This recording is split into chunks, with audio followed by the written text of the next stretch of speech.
कहते एक बीबी हुजूर के पास आई, अपना इलाका छोड़ आई, आके खड़ी हुई तो उसने कहा हुजूर मैं खानदान भी छोड़ आई हूँ, ससुराल भी, मैं हर एक को छोड़ आई, मैं जायदाद वाली थी वो भी छोड़ आई, माल दौलत भी छोड़, एक मेरा बेटा था जवान वो मैं साथ लाई। सोनिया ये आपकी नौकरी करेगा और मैं हजरत फातिमा की ड्यूटी करूंगी, मैं हजरत आयशा के बर्तन धोया करूंगी, मैं भी नौकरी करूंगी। हाजिर है फरमाते हैं रसूल पाक ने बच्चा असहाबे सुफा में रख लिया, असहाबे सुफा, और बीबी को नबी पाक सल्लल्लाहु अलैहि वसल्लम ने औरतों के साथ मुतय्यन किया। हजरत अनस कहते हैं वो नौजवान बड़ा प्यारा, बड़ा मीठा, बड़ा धीमा, बड़ा वफाशार, वो सबक अच्छी तरह याद करता, वो नमाज दिलचस्पी से पढ़ता, वो हुजूर की बातों को गौर से सुनता, बड़ा हसीनो जमील वो नौजवान। उस माँ बेटे के तज़किरे होने लगे कि बड़ी जायदादें छोड़ के आए, बड़े माल वाले, इन्होंने बड़ी कुर्बानी दी है, हर रिश्ता नाता तोड़ के रब रसूल से यराना लगाया है, अल्लाह बड़ा बेनियाज है। तो बच्चा बीमार हो गया, शदीद अलील हुआ। हजरत अनस बिन मालिक फरमाते हम करीब जाके बैठे तीमारदारी करने तो इतना अलील हुआ कि उसका वजूद कांपने लगा। कहते कुछ ही देर गुजरी तो उसने कलमा पढ़ा, रूह परवाज कर गई, रूह परवाज कर गई, सुनना सुनना रूह परवाज कर गई।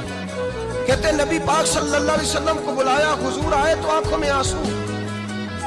नबी पाक सल्लल्लाहु अलैहि वसल्लम ने सर पे हाथ फेरा और पहले हुजूर ने जुमले इरशाद फरमाया तुम गुस्ल दो, कफन दो, मैं खुद इसका जनाजा पढ़ाऊंगा। फिर हुजूर ने फरमाया नहीं, इसे गुस्ल नहीं देना, इरादा बदल गया, प्रोग्राम तब्दील हो गया, इसे गुस्ल नहीं देना, कफन नहीं देना। हुजूर क्या करें?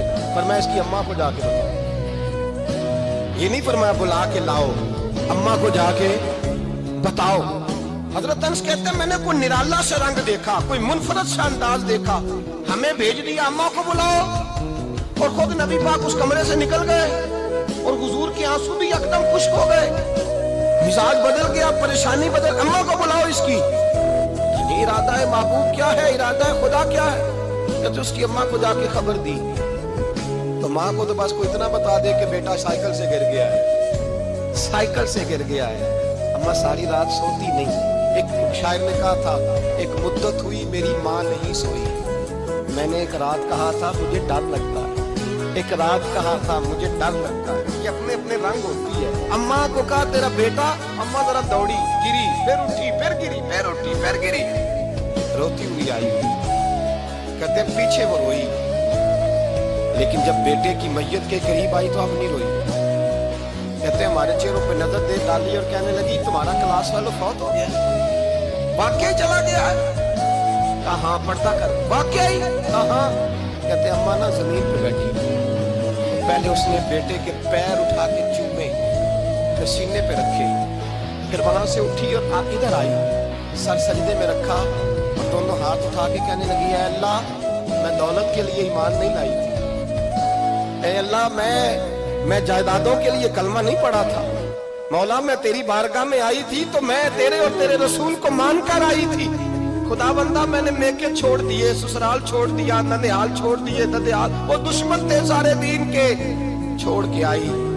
मैंने आरजुओं का बड़ा मकान भी छोड़ा। खुदा बंदा बेटे ने जाना था, मुझे शिकवा कोई नहीं, लेकिन खुदा बंदा अब मेरे सारे कहेंगे तो तूने कलमा पढ़ा था तो तेरा बेटा ही चला गया। ऐ अल्लाह की अगर तूने दिले मुस्लिम की दिल जोई नहीं, ताना देंगे बुत के मुस्लिम का खुदा कोई नहीं। ऐ अल्लाह मेरा यकीन कहता है कि अगर तू मारने पे कादर है तो तू जिंदगी देने पे भी कादर है। खुदा बंदा काफिरों को राजी न कर, वो खुश हो जाएंगे, वो मुझ पे ताने कसेंगे, फब्तियां कसेंगे। ऐ अर्श के मालिक रहमत का दरवाजा खोल, मैं तेरे नबी की बारगाह नाज में रहती हूँ, नजर फरमा। हजरत अनस बिन मालिक फरमाते हैं ईमान, यकीन और इस्तकामत के साथ उस ने जब दुआ मांगी तो हमने मस्जिद नबवी के सहन में अजीब नजारा देखा। एक माँ ने दुआ मांगी तो बेटा उठ के बैठ गया। कहते बेटा उठ के बैठ गया, कलमा पढ़ तो वो उठ के बैठा, माँ ने सीने से लगाया और माँ और बेटा नारे लगाने लगे लोगों सुनो, कुरान भी सच्चा, इस्लाम भी सच्चा, अल्लाह भी सच्चा, ये मस्जिद नबी सच्चों का घर, और सबसे बढ़ के अल्लाह का रसूल सच्चा, अल्लाह के रसूल सच्चे, महबूब सच्चे, मस्जिद में रहने वालों में सबसे बढ़कर सच्चे रसूल कायनात सल्लल्लाहु अलैहि वसल्लम का दीन सच्चा। फरमाते हैं रसूल पाक को खबर दी तो महबूब ने मुस्कुरा के फरमाया मेरे रब की ताकतें बड़ी ज्यादा है।